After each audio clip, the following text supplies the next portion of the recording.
Well, good morning, everyone. This is Deacon Steve coming to you from my basement, our little apartment that we have here, and this is the study that we have. It's a nice, quiet room I like to spend time in. Let me talk a little about, from my viewpoint as a psychologist, not just a deacon, how to deal with our current situation. It is certainly a difficult situation, and I think that it's a situation that because there is such change going on, for instance, people are not going to work, or you have your children at home with you uh, all day long, or your spouse is around all the time. There's change that is happening. You can't go out for sure. Can't go out to dinner. Can't go to the stores because of change. We can be very stressed.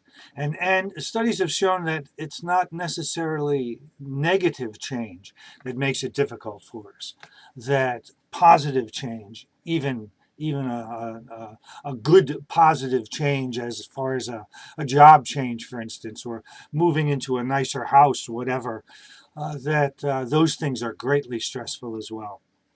So I think we are all probably stressed under these difficult circumstances. And I think some people, adapt well to change. Some people, it feeds into their flexibility and their ability to be creative, whereas others perhaps are not so. Uh, so perhaps part of it is to figure out where you're at. What is your stress level? And I think it's important that perhaps you go with the flow. And I know that's easy to say and difficult to do, but I think it's important at this point to be patient with yourself, be patient with the circumstances that we are encountering. And I think one important thing is to develop a new routine, and I know it'll be a new one. Things will be different for you, but develop a new routine and try to keep it. We have to eat, we have to sleep, showering, getting dressed, doing things around the house. My wife and I are taking frequent walks at particular times of the day.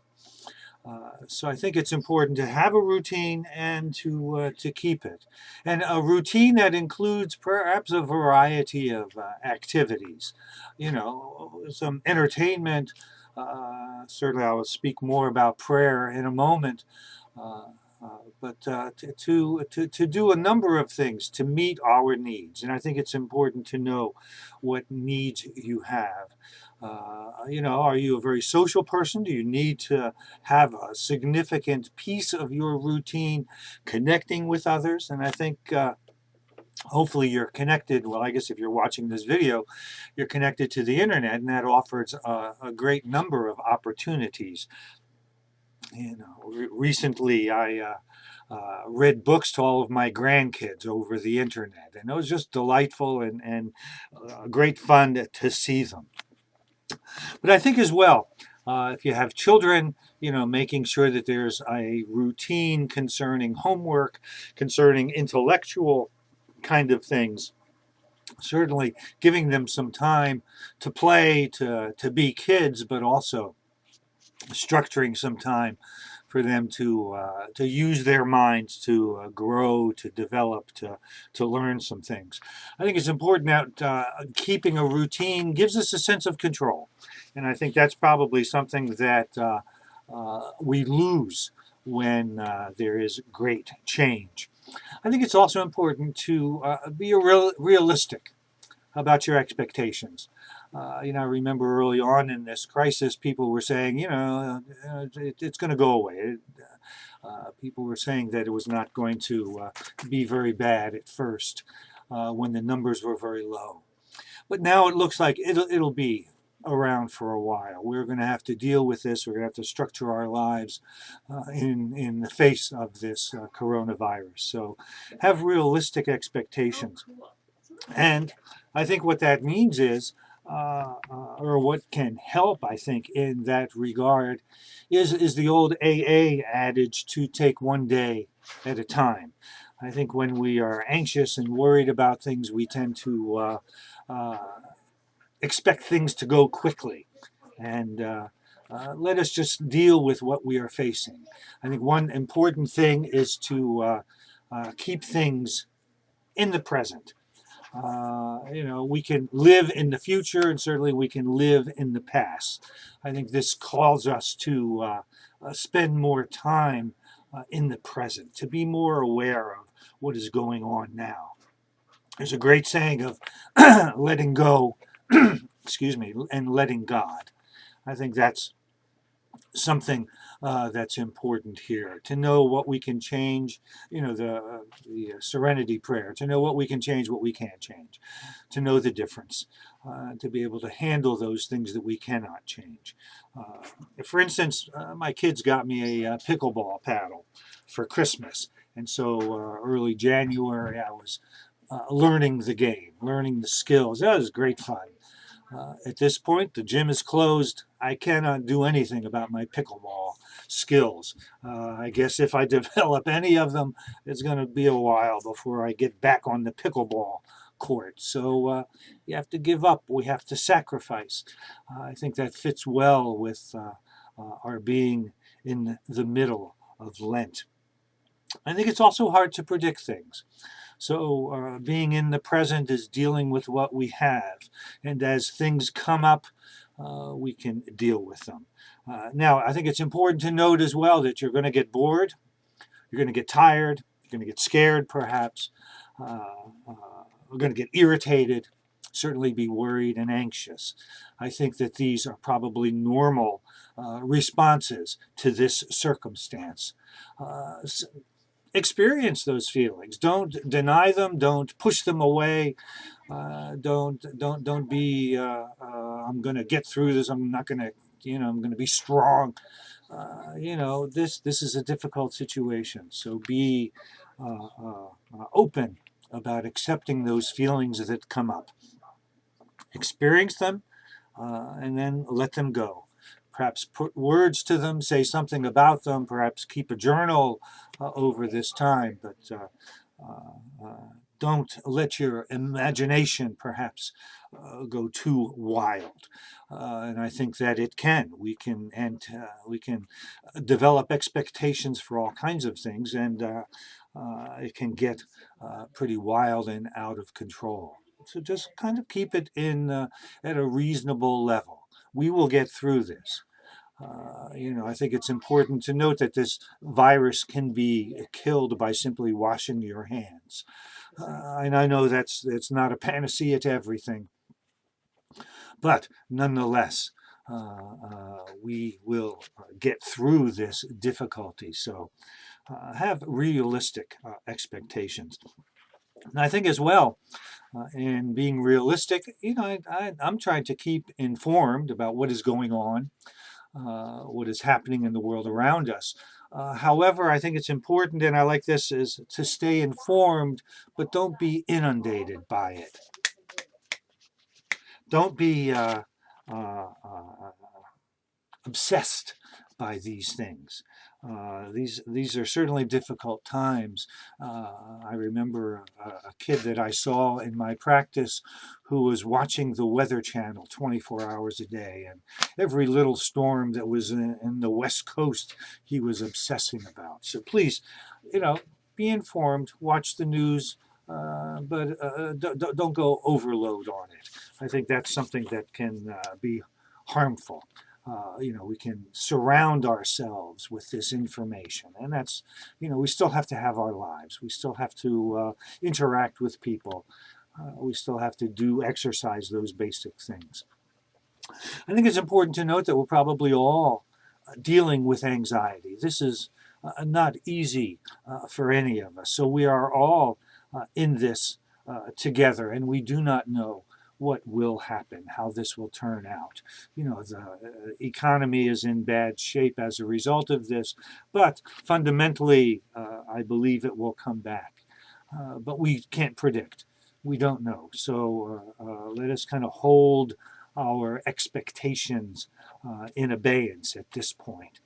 Now, I think that anxiety is something that we're probably all experiencing. And what anxiety does is it makes our response to these threats overwhelming. It almost paralyzes us. And so I think one thing that's important is to know that there will be another day tomorrow, and that there will be another day after that. That this doesn't stop us at any one point. And I think that it's important to note as well that we all have resources. We all have past experiences which I think help us to deal with this current difficulty. I think it's probably different for us all living at home, staying inside to the extent that we are. But I think that it's important to keep this in perspective, that we have access to music. We certainly have access to reading. We have access to church. There are many, many things that we continue to be involved with, that we continue to have access to. So I think that's important. I think we can still communicate with others. Certainly, we can still share with others. My book reading is an important thing. Tonight, a number of my wife and my wife's siblings are going to get together online. We're going to have a beer party. I don't know if we're going to drink any beer, but we're going to see each other. And I think that and interact. And I think that kind of stuff is important. There's some books that I'm reading that I had put aside. I was like, I'll get to them at one of these days. Well, this is the time. This is the day. My mother is in a nursing home, recently put in a nursing home, and we can't visit her. She lives in Philadelphia at this point, so we visited her once already when she was in there for the first couple of days. But she always tells me, Steve, send me a note, write me something. And I always, of course, say, yeah, Mom, I will, and probably never do.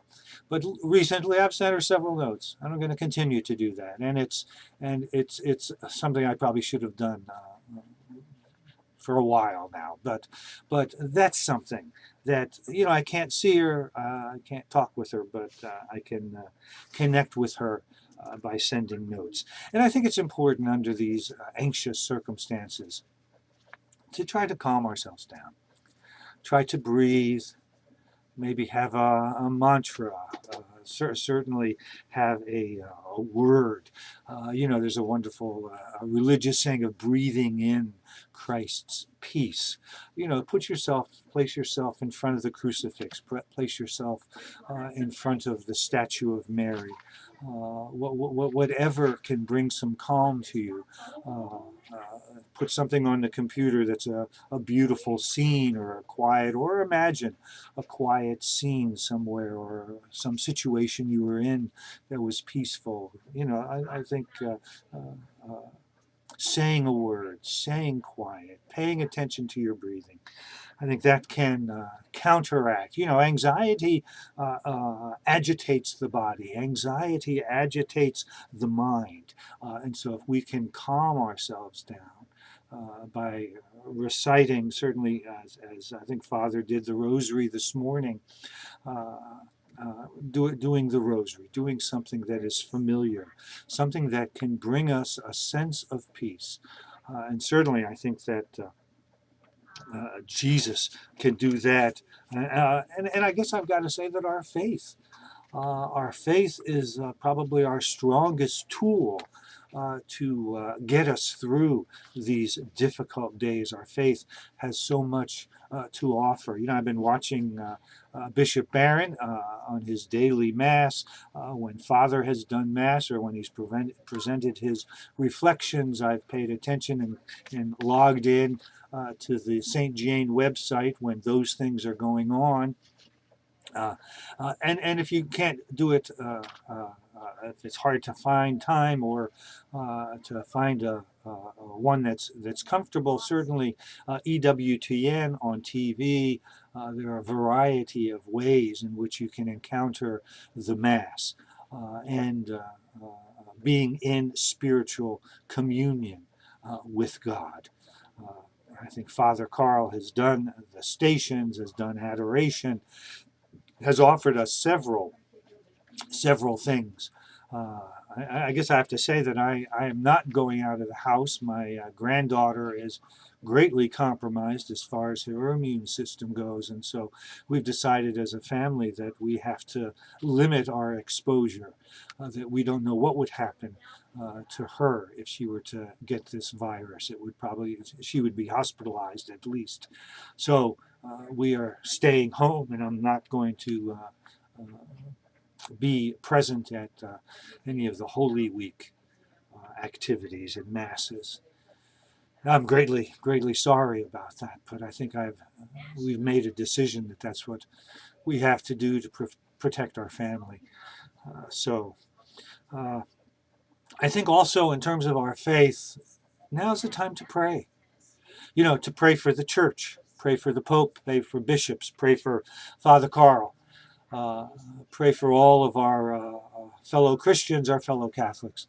It's time to pray for the government with the immensely difficult task that state, local, federal government has in dealing with this overwhelming crisis. I think it's important to pray for St. Jane, for sure.